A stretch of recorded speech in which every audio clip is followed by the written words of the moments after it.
반갑습니다. 오늘은 4강 삼국과 가야의 성장.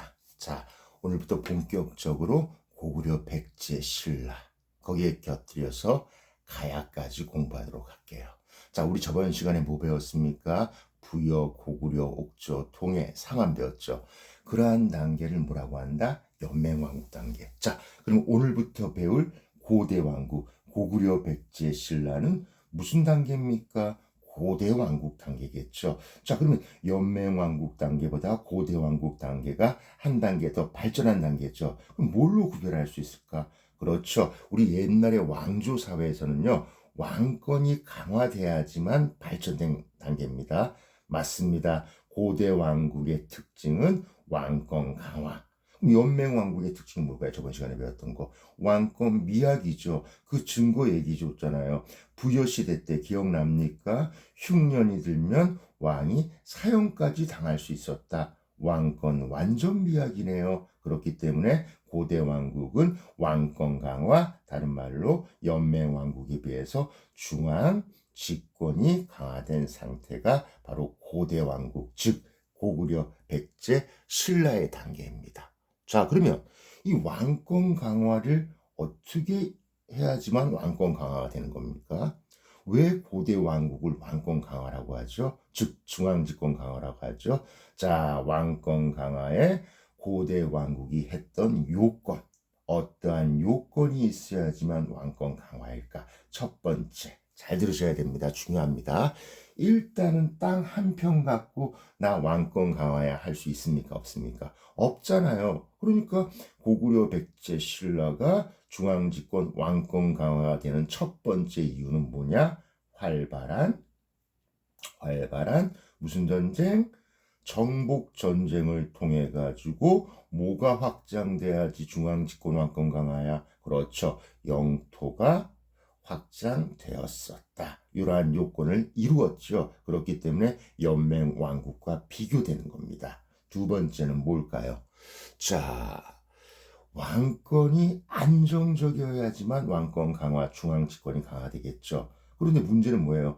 형제 상속 같은 거는 속 시끄럽다, 안 시끄럽다? 시끄럽죠. 형제끼리 치열한 왕위 쟁탈전을 하니까 중앙 집권도 안 되고 왕권 강화도 안 되고 항상 내분이 일어나고 불안하겠죠. 그래서 어떠한 요건을 가져야 된다? 자, 무슨 상속에서? 왕위의 형제 상속에서 왕이 자, 아버지 부자, 아들 자자, 부자 상속으로 바꾸어야지만 왕권 강화적 요소, 중앙 집권적 요소가 된단 말입니다. 아시겠습니까? 그 다음에 그렇게 해서 누가 왕위를 갖다가 뭐 할 때? 독점할 때 왕권은 안정되고 강화될 수밖에 없다는 겁니다. 꼭 아셔야 됩니다. 자, 그 다음에 나라가 나라다우려면 뭐가 있어야 됩니까? 행정체계. 자, 중앙집권이 되려면 행정체제가 잘 갖춰야 되죠. 그게 뭡니까? 법이 있어야 될 거 아닙니까? 자, 옛날 법을 뭐라고 한다? 율령을 반포하고, 그 다음에 1품부터 18품까지 왕을 중심으로 서열화해야 될 거 아닙니까? 자, 그걸 뭐라고 한다? 관등제. 그 다음에 왕하고 신하하고 똑같은 옷 입으면 안 되고 1품하고 2품하고 똑같은 옷 입으면 안 되겠죠. 1품이 좋은 옷 입고 2품이 안 좋은 옷 입어야겠죠. 자, 뭐예요? 옷복자, 관복제. 요런 것들이 있어야지만 체계적인 나라가 되고 중앙 집권적인 고대 왕국으로 갈 수 있었던 겁니다. 아시겠습니까? 그 다음에 네 번째, 사상이 왕을 중심으로 하나로 통일해야지 왕권 강화가 될까? 사상이 여러 개 있어야 될까? 종교가 여러 개 있어야 될까? 그렇죠. 종교가 여러 개 있으면 왕을 중심으로 중앙 집권이 이루어지지 않겠죠. 그래서 삼국은 뭘 했다? 사상의 통일을 가졌다. 자, 뭘로 통일했습니까? 여러분 너무 잘 아시잖아요. 삼국은 뭘로 통일했다? 불교로 통일을 했습니다. 왜 불교가 왕권 강화에 유리할까요? 불교에는 이러한 사상이 있어요. 왕, 즉 불 한 번씩 들어봤을 겁니다. 자, 왕은 즉이 뭐예요? 곧 불 뭐예요? 불교할 때 불. 왕은 곧 부처다. 왕하고 부처를 이퀄 시켰어요. 이퀄 시키니까 부처님이 위대하듯 왕도 위대하다. 왕권 강화, 중앙 집권 강화가 되는 겁니다. 자, 그 다음에 마지막으로 왕권 강화가 되려면 왕의 명령이 지방에 잘 전달돼야 되겠죠. 근데 왕은 한 명이기 때문에 그 넓은 지방을 왔다 갔다 할 수가 없잖아요. 시간적, 공간적 제약이 있잖아요. 그렇기 때문에 어떻게 합니까? 왕의 대리인, 왕의 사신인, 뭘 파견하면 돼? 뭘 파견해서 지방 감시하면 돼? 그렇죠. 지방관을 파견했다. 지방관을 파견해서 왕의 명령이 잘 전달되고 지방에서 반란이 일어나는지 안 일어나는지 이걸 잘 감독했을 때 왕권 강화적 요소가 강화된다 이 말입니다. 요거 5가지 꼭 좀 기억해 주시면서 공부해 주시면 감사드리겠네요. 자, 그러면 자, 삼국의 성장, 지금 성장입니다. 다음 시간에는 삼국이 본격적으로 발전하는 단계지만 오늘은 삼국이 만들어지고 뼈대를 잡아가는 그 과정에 대해서 공부합니다. 자, 가장 먼저 공부해야 될 나라는 어떤 나라일까요? 그렇죠. 고구려. 자, 고구려 만든 왕 알잖아요, 여러분. 부여에서 저번 시간에 배웠죠. 왕이 쟁탈전에서 밀려서 밑으로 내려와서 고구려를 만들었죠. 그게 누굽니까? 주몽. 성은 뭐예요? 고씨니까 무슨 주몽? 고구려죠. 고주몽이죠. 자, 고주몽은 나라를 만들었다는 거 요 정도만 아시면 되고 이제 세기화해서합니다. 연도는 외우지 않으셔도 돼요. 몇 세기 정도는 알아야 돼요. 자, 이제 시험에 나오고 교과서에 나오는 왕부터 할게요. 1세기, 세기는 C자로 쓸게요. 1세기 말에 누가 나오냐 하면요. 자, 태조왕이 나옵니다. 제가 알기로는 태조왕 113살까지 산 아주 거북이와 같은 분입니다. 태조왕. 자, 원래 태조라는 말은 1대 왕을 무조건 태조라고 하는데 고구려는 예외입니다. 1대 왕은 고주몽이잖아. 태조왕은 나라를 만들었기 때문에 태조왕이 아니고 그냥 태조왕입니다. 6대 임금이에요. 착각하지 마세요. 우리 조선 만든 사람 누구야? 태조 이성계. 고려 만든 사람 누구야? 태조 왕건이잖아. 하지만 고구려의 태조왕은 고구려를 만든 사람이 아니었다는 거 꼭 알아주시고, 자, 이제 태조왕의 업적.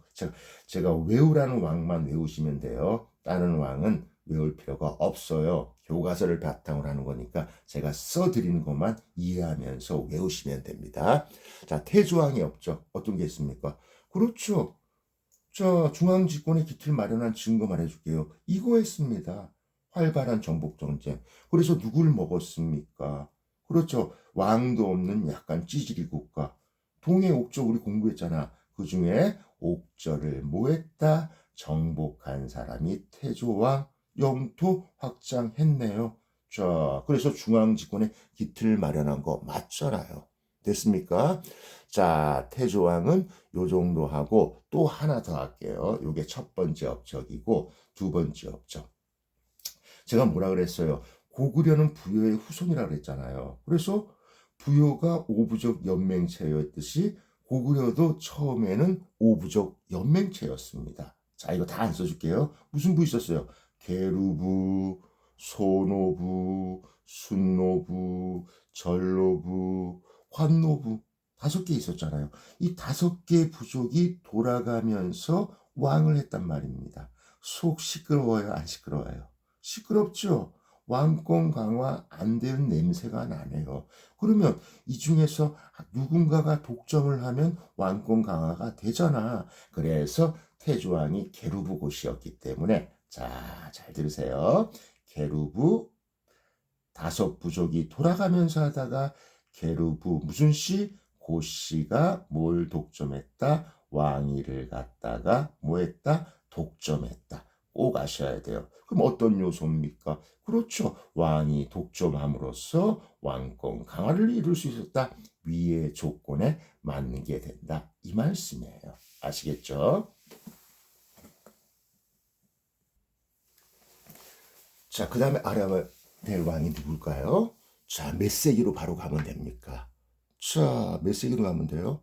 바로 2세기로 가면 됩니다. 우리 태조왕 공부했으니까 올해 누구? 고국천왕.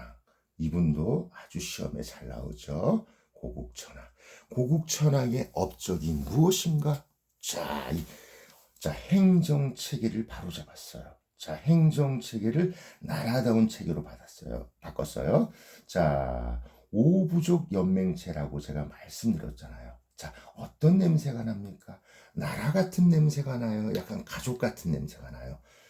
가족 속자잖아. 약간 가족 같은 냄새가 나면서 나라다운 나라, 중앙 집권적인 나라라는 냄새는 나지 않잖아요. 자, 그래서 이 오부족을 자, 뭘로 바꿨다?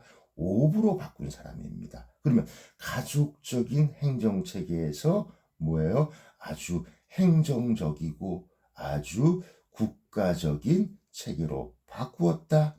한마디로 확대했다는 겁니다. 그러니까 왕권 강화적 요소가 될 수 있다는 겁니다. 아시겠습니까? 그 다음에 첫 번째 업적이고 두 번째 업적이 무엇일까요? 첫 번째 업적, 두 번째 업적. 아까 내가 뭐라 그랬어? 왕의 명령이 지방으로 빨리 전달되고 또 뭐예요? 지방을 감시할 수 있어야지만 왕권 강화라고 했죠. 그래서 뭘 파견했다? 지방관을 뭐 했습니까? 파견하신 분이 바로 누구다? 고국천왕이다. 이 말씀입니다. 꼭 좀 알아주셔야 돼요. 자, 그 다음에 또 왕권 강화적 요소 또 어떤 거 했습니까? 아까 형제끼리 돌아가면서 왕하면 속 시끄럽고 나라 꼴 개판된다 그랬잖아. 그래서 자, 왕위를 뭡니까? 아들이 독점했다. 자, 뭐에서 뭘로 바꿨다? 그렇죠. 왕위의 형제 상속에서 왕위의 무슨 상속? 부자 상속으로 바꾸면서 자, 나라를 안정시키고 왕권 강화를 시키고 중앙 집권 강화를 시켰다. 이 말입니다. 감 잡았어요? 자, 그 다음에 여러분 고국천왕 어떤 냄새가 납니까? 약간 착한 냄새가 나 아니면 못된 냄새가 나? 착한 냄새가 나야 돼요. 여러분 식량은 언제 떨어져요? 우리 가을에 추수하고 겨울에 다 먹으니까 봄에 식량이 쌀이 떨어지잖아. 맞습니까? 그러면 봄에 굶어 죽는 사람이 너무 많겠죠. 그래서 자, 고국천왕 정말 착하네요. 봄에 백성들한테 곡식을 빌려주었다가 적은 이자, 아주 작은 쥐꼬리만한 이자로 가을에 갚게 하는 거. 이걸 뭐라고 한다? 진대법이라고 한다. 요걸 만드셨어요. 이걸 유식한 말로 뭐라고 한다? 봄춘자, 빌려줄 태자, 자, 가을 추자, 납부할 납자.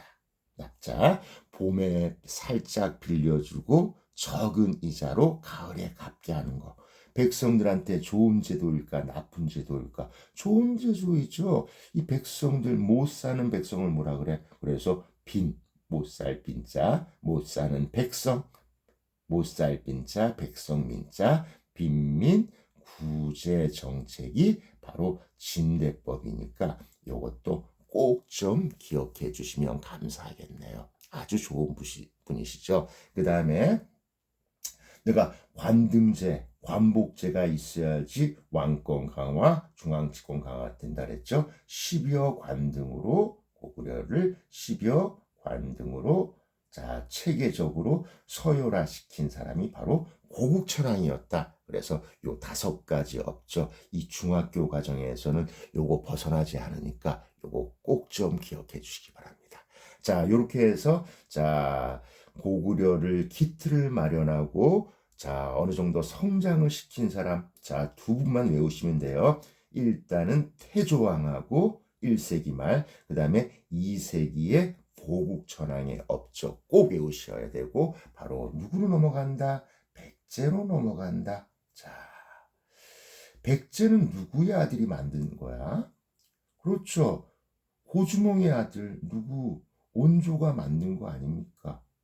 그런데 왜 고주몽 다음에 왕을 하면 되지 그 이 밑으로 내려왔을까요? 그렇죠. 온조는 자, 고주몽의 친아들이 아니었어요. 친아들은 유리왕이었습니다. 그래서 고구려 2대 왕이 누가 되는 겁니까? 유리왕이 돼요. 그럼 온조는 뭐예요? 깨갱깽이죠. 그러면 왕 못하니까 고구려를 떠나서 밑으로 내려올 수밖에 없었잖아요. 자, 나라를 어디에 만들까 고민하다가 온조가 발견한 게 어디예요? 서울이죠. 왜요? 한강이 있었잖아요. 이 한강을 발견하고 하하 여기에 나라를 만들어야겠다. 그래서 만든 나라가 백제입니다. 왜 하필이면 한강일까요? 그렇죠. 한강은 정말 유리합니다.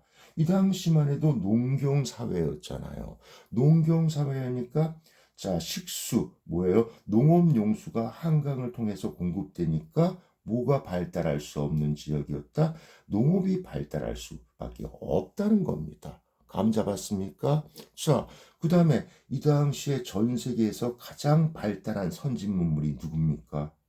그렇죠. 중국이죠. 옛날에 비행기 있었어요? 없었어요? 없었잖아요. 그럼 걸어가면 너무 멀잖아. 그러니까 이 한강으로 해서 황해안으로 빠져나가서 중국의 선진 문물을 받아들이기가 좋잖아요. 그럼 한강은 무슨 교통?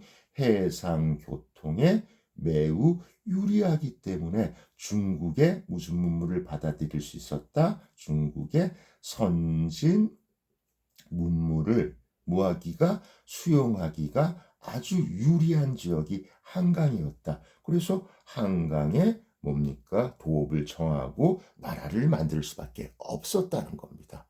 감 잡았죠? 자, 그 다음에 백제는 제가 뭐라 그랬습니까?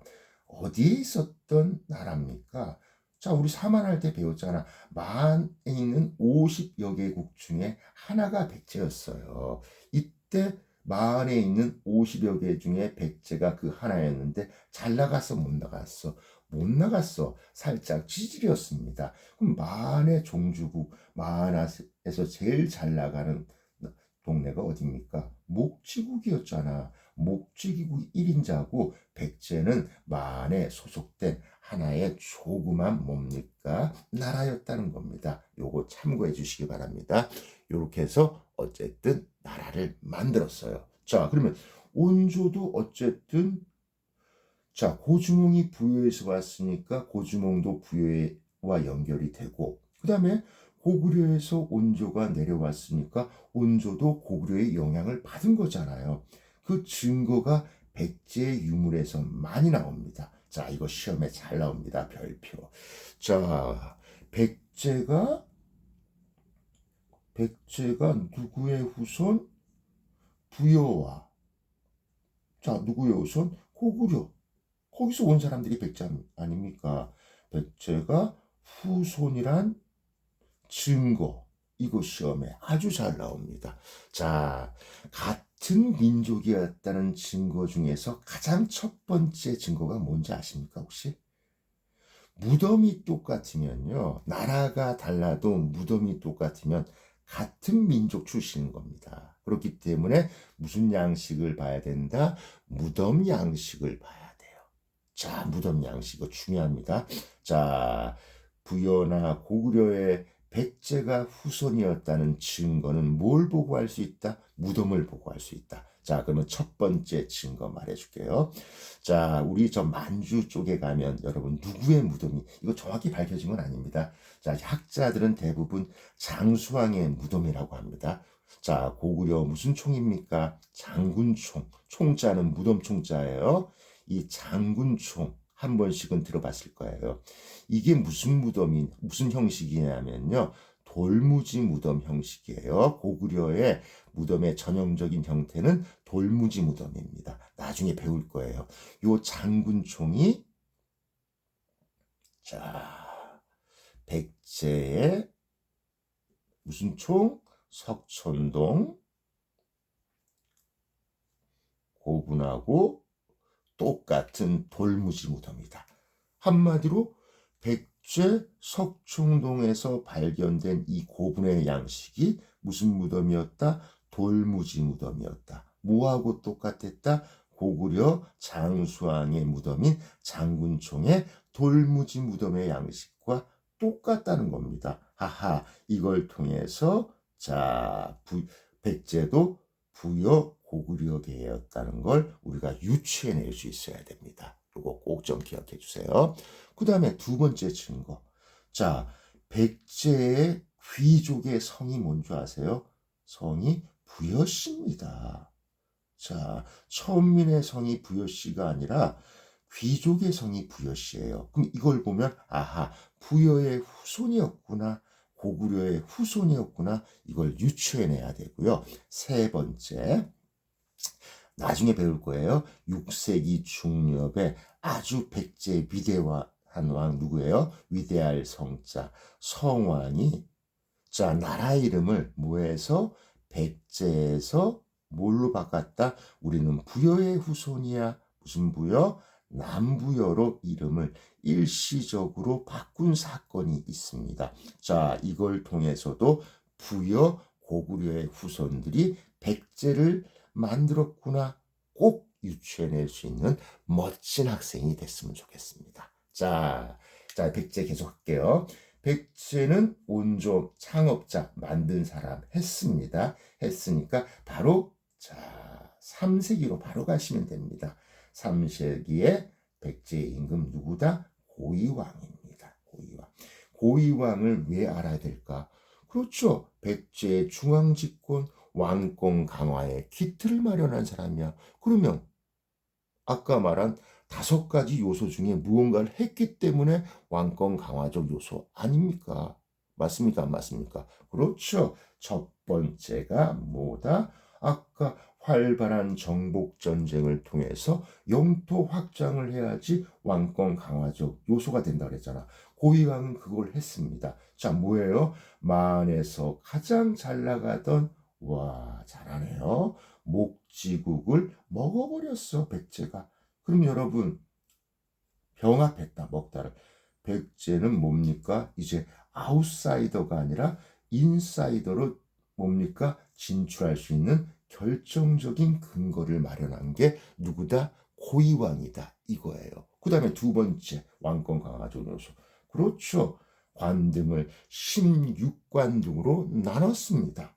아까 관등제 1품부터 16품까지 서열화 하면 왕을 중심으로 서열화 체계화가 돼서 왕권 강화 중앙집권이 된다고 했잖아. 그래서 관등제, 몇 관등? 16관등으로 관등제를 만들었다는 거. 요것도 시험에 잘 나옵니다. 그 다음에 결정적인 거.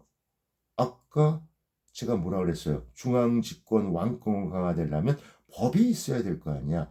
고대의 법을 다른 말로 뭐라고 했다? 율령이라고 했잖아요. 그래서 고이왕이 뭘 반포했다? 율령을 반포하신 분이 누구다? 고이왕이다. 그래서 시험에 아주 잘 나오는 분이 3세기 때 고이왕이니까 목에 칼이 들어와도 고이왕의 업적 요 3가지 왕권 강화적 요소를 이루었다는 거 무조건 알아주셔야 됩니다.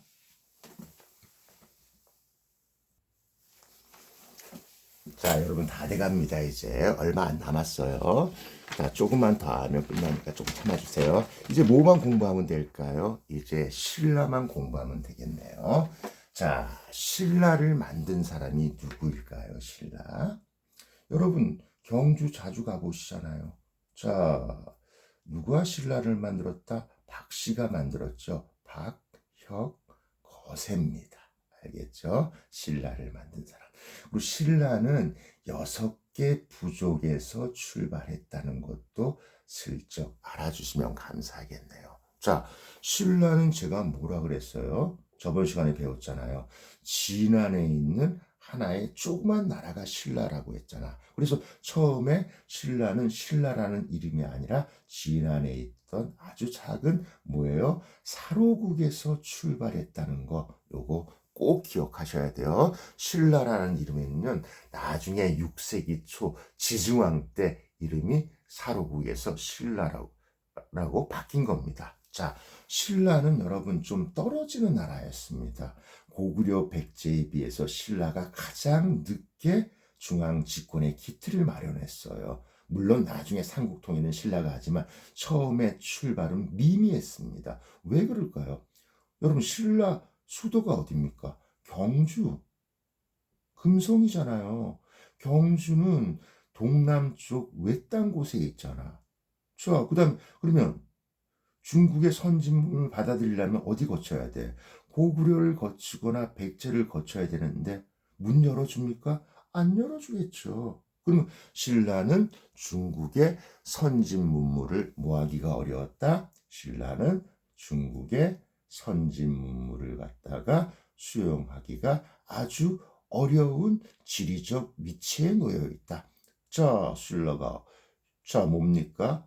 자, 남부지방에 어디입니까? 동남쪽에 치우쳐 있기 때문에 중국을 뭡니까? 선진 문물을 수용하기가 아주 불리했다는 겁니다. 자, 그리고 또 신라가 좀 못 나간 이유가 뭐예요? 신라는 박씨 한 번 해먹고 석씨 한 번 해먹고 김씨 한 번 해먹으면서 왕을 돌아가면서 해먹었어요. 그러니까 초창기에 내가 뭐라 그랬어? 왕권이 독점이 돼야지 왕권 강한데 이분 한 번 해먹고 이분 해먹고 이분 해먹으니까 왕권은 뭐 할 수밖에 없었다. 미약할 수밖에 없었다는 겁니다. 이 부분이 해결되지 않으면 왕권은 계속 미약하고 중앙 집권으로 신라는 결코 갈 수 없었을 겁니다. 자, 이제 그래서 나온 임금이 있네요. 이제 신라는 몇 세기 때부터 출발한다? 4세기 말부터 출발하시면 돼요. 어렵지 않죠? 자, 뇌물 주고 왕된 사람 무슨 왕이야? 자, 그렇죠. 이 뇌물왕부터 공부하시면 됩니다. 자, 뇌물 안 줬어요. 뇌물왕입니다, 이름이. 자, 이 뇌물왕 때부터 이제 중앙집권, 왕권 강화의 기틀을 마련했습니다. 자, 그럼 뭐부터 해야 될까요? 첫 번째. 박석김 돌아가면서 하면 왕권 강화 안 된다 그랬잖아. 다행히 뇌물왕이 김씨예요. 그럼 누가 왕위를 독점할까요? 그렇죠. 뇌물왕 때부터는 누가 박석 집에 가. 이제 김씨가 뭘 독점한다? 왕위를 뭐한다? 독점이란 말이 나오면 무조건 왕권 강화라는 겁니다. 자, 두 번째. 신라는 왕의 칭호가 변천사가 있습니다. 이거 알아야 됩니다. 가장 먼저 뭐라고 불렀냐면요. 초창기에는 거서관, 어렵죠. 그 다음에 차차웅, 그 다음 뭡니까? 이사금, 그 다음에 뭡니까? 마립간, 다 알아야 돼요. 그 다음에 맨 마지막에 왕이 된 겁니다. 이름이. 왕 이름에 변천사가 있어요. 살짝 얘기할게요. 거서가는 아주 귀한 사람, 귀인이란 뜻이고, 차차웅, 내가 저번에 누구 무시하지 말라 그랬어. 무당 무시하지 말라 그랬잖아. 차차웅은 무당, 제사장, 하늘과 연결시켜주는 이 당시만 해도 매우 중요한 역할을 했겠죠. 이사금은 이빨이 많은 연장자를 말하는 거고, 이 마리까는 뭐다? 나는 군장 중에 군장이야. 군장 중에 군장. 아주 높은 군장. 나는 너희들하고는 급이 달라. 다른 말로 무슨 군장? 대군장이란 칭호가 마리간입니다. 좋습니다. 그러면 요 대군장, 이걸 통해서 왕권 강화를 이끌어낼 수 있다는 겁니다. 왜? 다른 왕들, 다른 군장들보다 차별적이라는 거 아닙니까? 자, 그래서 내무왕은 무슨 칭호를 사용했다? 마립간이라는 칭호를 사용했다. 마립간의 뜻이 뭐라 그랬어? 나는 대군장이야. 그럼 마립간도 왕권 강화적 요소에 포함되겠네요.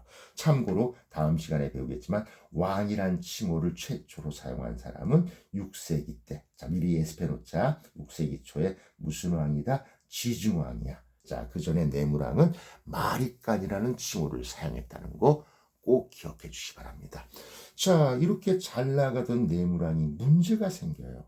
자, 우리나라 오른쪽에 있는 섬나라, 무슨 나라야? 니자로 시작하는 나라. 니폰, 일본을 뭐라고 불렀어요? 왜입니까? 왜소할 왜자잖아. 왜 왜소예요? 남자 성인의 평균 키가 150cm입니다. 팬티만 입고 우가우가 설치던 나라가 왜입니다. 지금의 일본이죠. 자, 일본을 좀 비하해서 죄송합니다. 이 외놈들이 자, 뭉쳐가지고 자, 신라 바닷가 가깝잖아, 경주. 가깝잖아. 경상도 가깝잖아요, 일본하고. 여기 와서 노략질하고 침략함으로써 거의 신라를 멸망일보 직전까지 시킬랑 말랑했단 말입니다. 하지만 아직까지 내무랑은 이런 외를 막아내기에는 역부족했던 모양입니다. 뭐 자기가 안 되니까 도와줄 누군가에게 핸드폰을 쳐야겠죠. 누구한테 구원을 요청했어요. 자, 내무랑은 너무 운이 좋습니다. 이 당시에 고구려 왕이 누구였습니까? 그 유명한 광개토 대왕이었잖아요. 이 광개토가 내무랑의 핸드폰을 받고 구원병을 보냈을까 안 보냈을까? 보냈겠죠. 광개토 대왕은 상남자일까 찌질일까? 상남자죠. 심심풀이로 보낸 인원이 몇만 명입니까? 5만 명입니다. 내가 왜 이 5만을 써놓을까요? 자, 시험 지문에 5만 명이란 단어가 나오면 무조건 광개토 대왕이라는 거 공식처럼 찍으시면 됩니다. 중간고사 지문에 5만이란 단어가 나오면 무조건 광개토 대왕이 내문왕의 요청으로 신라에 파견한 군대라는 거 기억해 주세요. 자, 이제 광개토 대왕이 떴으니까 왜군은 어떻게 될까요? 당연히 세 번째 광개토 대왕의 지원으로 누구를 박살냅니까? 왜구를 뭐했다? 박살냈다. 또 이 왜구하고 같은 편이 누군지 아십니까? 우리 좀 이따 배울 뭐예요? 가야입니다. 왜구. 근데 이때 가야는 무슨 가야였다? 자, 배울 거예요. 금관가야였습니다. 그래서 자, 왜구 치는 김에 자, 저게 같은 편이면 저기잖아. 가야도 박살냈다. 그래서 금관가야가 이때부터 어떻게 하기 시작했다? 비실거리기 시작했다. 비실비실 거리기 시작하다가 금강가야에서 가야의 주도권이 뭘로 바뀌었다? 대가야로 바뀌었다는 거 요것도 슬쩍 알아놓으시기 바랍니다. 자, 그러면 자, 광개토 대왕이 왜구를 막아줬으니까 신라는 광개토 대왕한테 감사하겠죠. 광개토 대왕이 시키는 대로 하겠죠. 그래서 이때부터 고구려가 이거 중요합니다. 막아줬잖아. 막아줬으니까 뭐 할 이유가 있어. 간섭해도 되겠죠. 자, 신라를 자, 뭐 하기 시작했다? 간섭하기 시작했다. 자, 신라의 고구려의 무슨 간섭? 내정 간섭이 시작될 수밖에 없었다는 겁니다. 감 잡으셨습니까? 내정 간섭이 시작됐다. 너무너무 중요한 거 나오네요. 이러한 내용이 나와 있는 유물이 있죠. 뭡니까? 자, 우리 경주에 가면 뭐 있습니까? 아주 유명한 무덤 있잖아. 그게 뭔데? 그게 천마총이잖아. 천마총에서 그릇이 하나 발견됐어. 그럼 그 그릇 이름 지어야 될 거 아닙니까?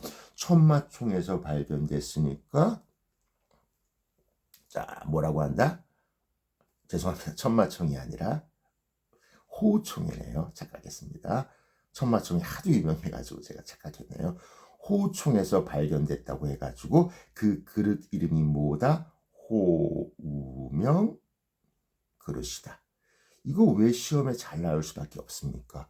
자, 왜구가 침범해서 마리간, 뇌물마리간이 광개토 대왕한테 5만 명을 지원받아가지고 광개토 대왕이 왜구와 친했던 금강가야를 박살내서 뭐예요? 고구려가 신라 내정 간섭한다는 내용이 이 호명 그릇에 나와 있기 때문에 자, 이 인물은 시험에 매우 잘 나올 수밖에 없다는 겁니다.